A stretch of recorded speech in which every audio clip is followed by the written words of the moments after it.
We found a statue of a woman down by the river, Part 6, Final.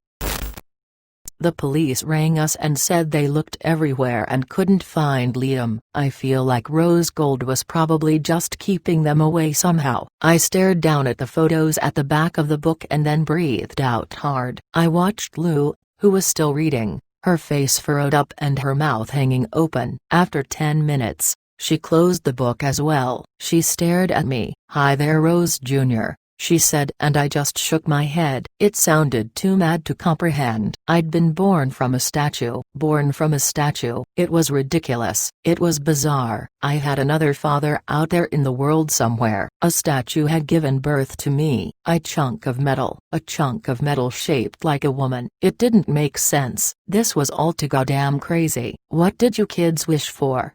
Aunt Andy said, turning to us. I saw Lou flush bright red, glancing awkwardly at my dad. I'd been so wrapped up in the book, I'd forgotten our wishes. Something uncomfortable shifted in my chest. "I wished that I could find out about my mom," I said. It came true. Rose Gold was my surrogate mother. Aunt Andy turned to her daughter. "Lou couldn't look any of us in the eye." "It was just a joke," said Lou in a tiny voice. I said, "I'd wish for Uncle Sky too." She flushed with humiliation. It was Valentine's Day, so he should find a special someone to have a special time with, I said. Aunt Andy's nostrils flared and her eyes flashed. Uncle Leith shot his daughter a look of deep disapproval. "That's a sick joke, Lou," he said. Then he exchanged looks with Aunt Andy. An expression of dawning understanding crossed his face. "Is that why Rose Gold brought Liam here?" he said. Aunt Andy's eyes were filled with fire, her jaw set and her hands shaking with barely subdued rage. "Rose Gold brought him here," she said. "Liam who fucking molested Sky as a kid, the monkey's paw is his fucking abuser, comes back into his life. Rose Gold is trying to set up for Sky to be raped. That is." She leapt to her feet and Lou and I shrunk back in our seats. We watched as Aunt Andy marched through the house, slamming through the back door. She was heading for the shed. We raced to the front window. Aunt Andy was now storming down the driveway. She was carrying a tin of gasoline and a bunch of rags. Lou raced off after her mother. "Stop!"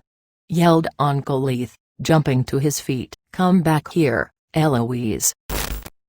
He raced off after her and Dad was on his heel. He looked over at me and then stuck out his hand. I took it and we ran off, Dad limping, after the rest of our family. We went into the forest at the end of our street, running through the darkness, crickets chirping, bugs buzzing, the river running in the distance. "Was it this river?"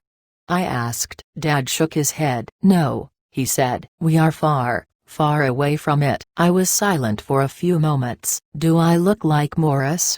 I asked in a small voice. Dad and I had the same color hair, but apart from that I didn't look much like him. My dad had a very soft innocent face and mine was more sharp and angular. I had a big nose, narrow eyes, thin lips and bushy eyebrows. Were these Morris's features? Did I look more like him? Dad smiled at me, but it didn't reach his eyes so much, he said. There was a scream in the distance and I saw orange flames shoot up, crackling bright through the black darkness. "No!" I heard the voice of Liam scream. "Stop! Stop!" We reached the part of the river where Lou and I had found the statue. Rose Gold was upright and melting, her calm still face dripping into a grotesque clear. "What have you done?" Liam wailed at Aunt Andy. Her face was cold as she watched the statue burn. "Did kill off Sky's dad so you could get to Polly?" Aunt Andy asked. "Was the second one so you could rape Sky?" "What disgusting accusations," Liam said at once. "Not lies," my dad said by my side and everyone turned to look at him. "In the bath." "You hurt me," said I looked just like my mother. Liam's eyes flickered from side to side. "You're not remembering correctly, Sky," he said like he was speaking to a toddler. "You've never been very smart. You probably just had a nightmare." Then he stared up at the collapsing Rose Gold, his face shining with orange light. "I created the Kothpo all on my own. he said. When I found Rose Gold I wished for power, but she didn't give me the skills to properly handle power, so it was like a stack of cards. When small it's easier to control, the larger it got the more unstable, the more likely it is to fall. My monkey's paw is that I lived a life of paranoia trying to keep the card tower from tumbling.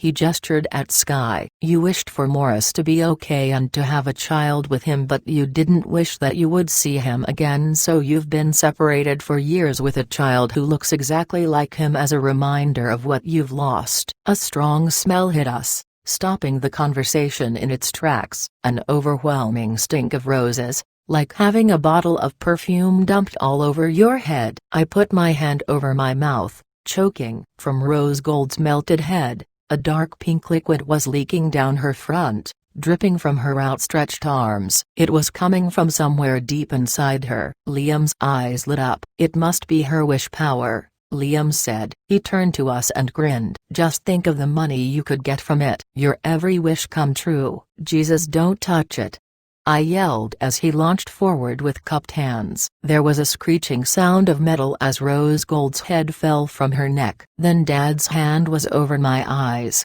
shielding me from what was happening. There was a sizzling sound of cooking meat and a scream of agony. I didn't fight against Dad. I didn't want to see it. The ambulance came, wheeling Liam in the body bag into the back of it. I kinda felt after everything he'd done it was too easy a death. I wished he could have survived for a little longer and suffered with the burns before dying. Lou and I sat on a rock down the path as the adults watched Rose Gold melt into a puddle of gold and pink. She washed away into the water and down the river. Lou had a gaping look on her face, eyes glazed over. Uncle Sky covered your eyes, she said. Dad didn't cover mine. I saw it all. She looked over at where the burning statue lit up the night. Rose Gold must be dead for real, she said. My wish hasn't come true. I nodded. Thank God, I said. I saw the grown-ups walking towards us, hand in hand with each other. I don't want to watch it anymore, said Aunt Andy. She sounded exhausted. Come on, let's all go get some rest, said Uncle Leith. We walked together towards the house. The familiar figure of the postie stood in the distance, getting off his motorbike. He stood stock still in the middle of the footpath, just staring at us. Shit, he said. Shit, shit. He took off his helmet. His face was sharp and angular and he had a big nose, narrow eyes, thin lips and bushy eyebrows. On his chin was an old scar. Morris? Said Sky, clutching at his chest. They ran up to each other as the rest of us boggled in shock. Sky and Morris hugged each other so tight I thought they'd break each other's spines. Morris stroked Dad's hair in an automatic soothing motion. You've been here the whole time? Morris said, voice choked up. The post was always to Andy King. I didn't put two and two together that it was Dandelion with Polly's surname. Witness protection, Sky murmured back. Then Morris looked over at me. How didn't I know? She's my splitting image. He said, it's so good to meet you properly, Francis. I read about you in a book. Aunt Andy and Uncle Leith looked absolutely delighted, wiping away tears and laughing helplessly. Lou and I just stared at each other. She's not dead, Lou whispered to me. She's still alive.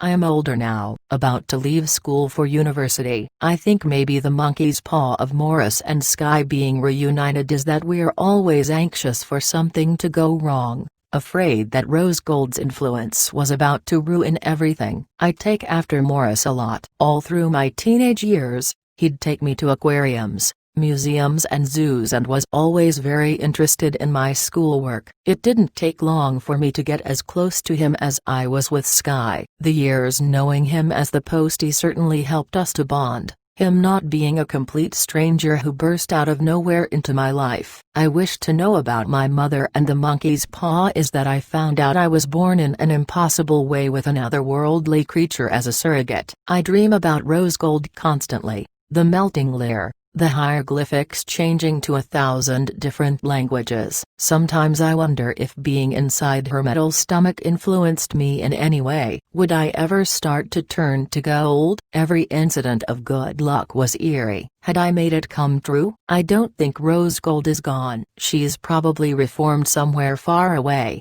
waiting for someone to find her again. I'm not sure what she gets out of making disastrous wishes come true for us. I really don't understand her motives at all. Maybe she feeds on chaos and unhappiness. Maybe she was actually trying to help but just didn't know how badly she was screwing people over. I've no idea. I think we'll be trying to work her out forever. I just know that I never, ever want to see her again.